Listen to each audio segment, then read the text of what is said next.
নমস্কার বন্ধুরা, taro healing with সুময়তে তোমাদের সকলকে স্বাগত জানাচ্ছি। আজকে যে রিডিংটা তোমাদের কাছে নিয়ে এসেছি সেটি হলো নিজের স্পেসিফিক পার্সনকে কি করে ম্যানিফেস্ট করবে। তার জন্য প্রথমেই আমি কার্ডগুলোকে সাফলিং করে নিচ্ছি। এরপর এর থেকে আমি স্প্রেড করে নেব। এরপর আমি কার্ডগুলোকে স্প্রেড করছি।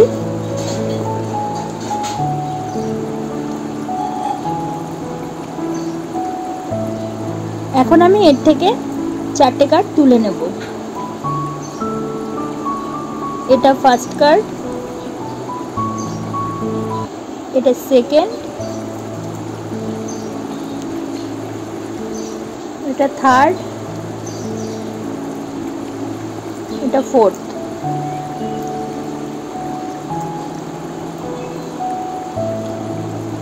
এবার কার্ডগুলোকে দেখে নিচ্ছি যে কি কি কার্ড উঠছে।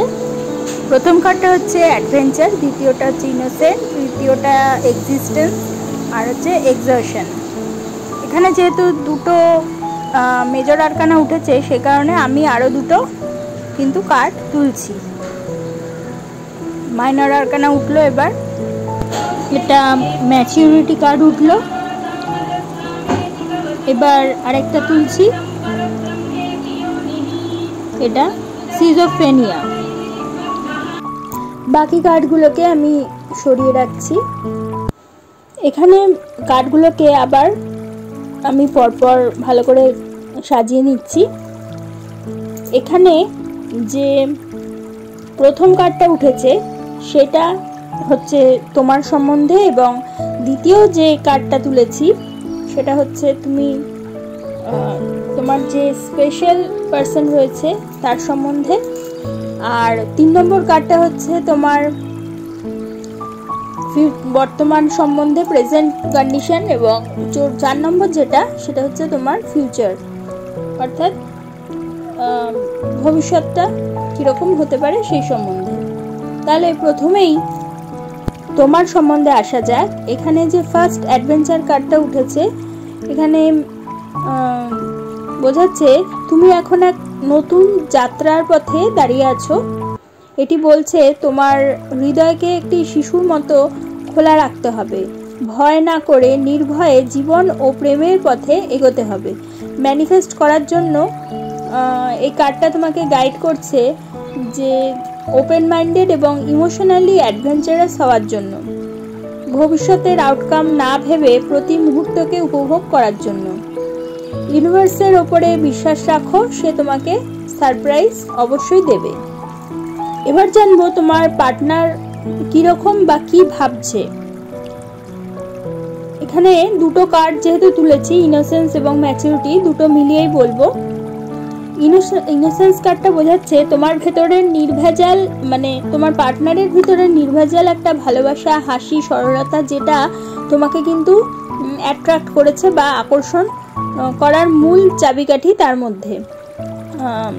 তুমি মানসিকভাবে মানে অনেকটা, মানে তোমার পার্টনার বা তুমি যাকে চাইছো সে মানসিকভাবে অনেকটা বেড়ে উঠেছে, এবং এখন এমন একজন পার্টনার পাওয়ার জন্য সে প্রস্তুতি নিচ্ছে, বা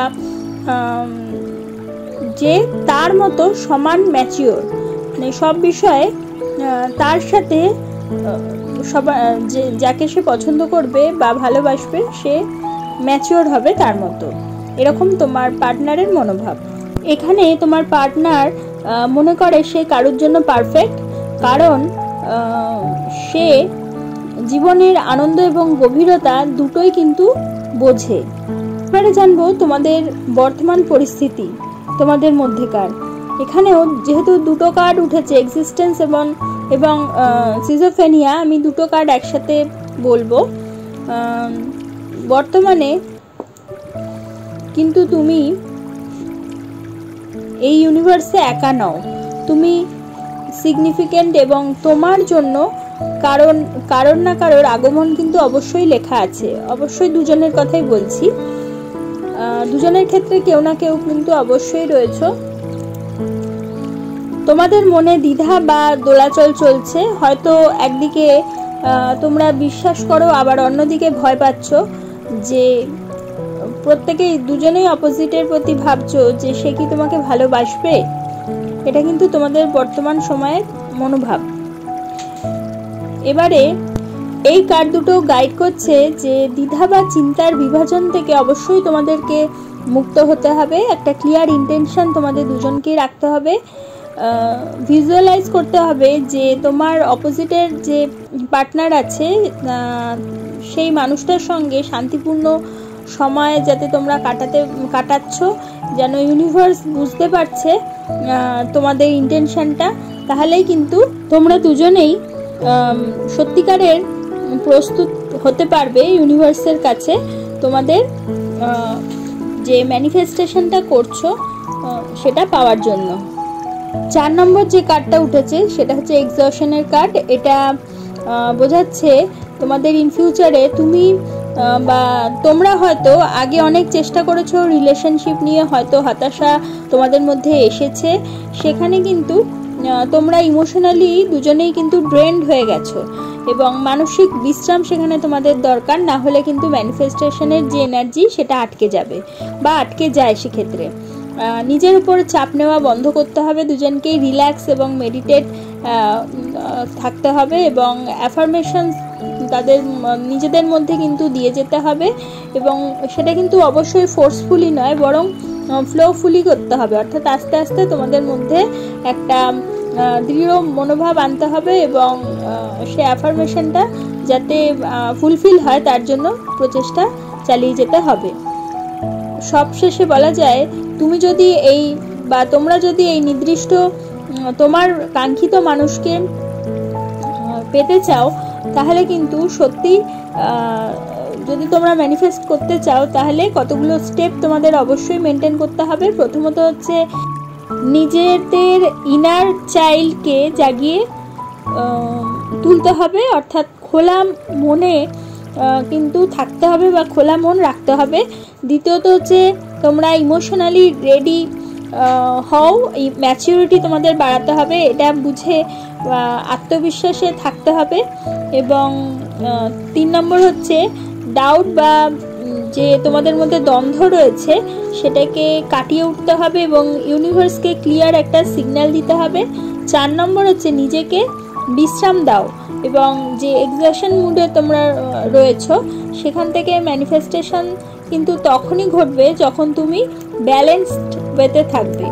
তা সে কারণে কিন্তু তোমাকে এই নিয়মগুলো যদি তুমি ফলো করে তোমরা চলতে পারো তাহলে তুমি অবশ্যই নিজের যে স্পেসিফিক দুজনের ক্ষেত্রেই বলছি, যে যারা ভিডিওটা দেখছো তারা অবশ্যই তাদের পার্টনারের সম্বন্ধে জানতে চাইছো, সেখানে আমি 2 নম্বর কার্ডে বলেই দিলাম তোমাদের পার্টনারের এনার্জিটা এবং তোমার এনার্জিটা কীরকম এবং কি কি করলে তোমরা স্পেসিফিকভাবে সেই পার্সনকে তোমরা ম্যানিফেস্ট করতে পারবে, সেই টেকনিকগুলো আমি তোমাদেরকে জানালাম এই রিডিংটার মাধ্যমে।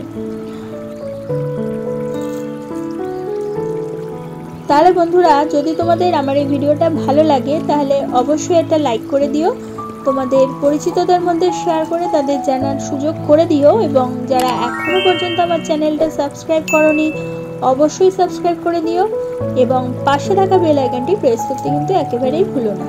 তাহলে প্রত্যেকে ভালো থেকো, প্রত্যেককে ভালো রেখো। পরবর্তী ভিডিওতে আবার চলে আসবো, ততক্ষণের জন্য সকলকে ধন্যবাদ, নমস্কার।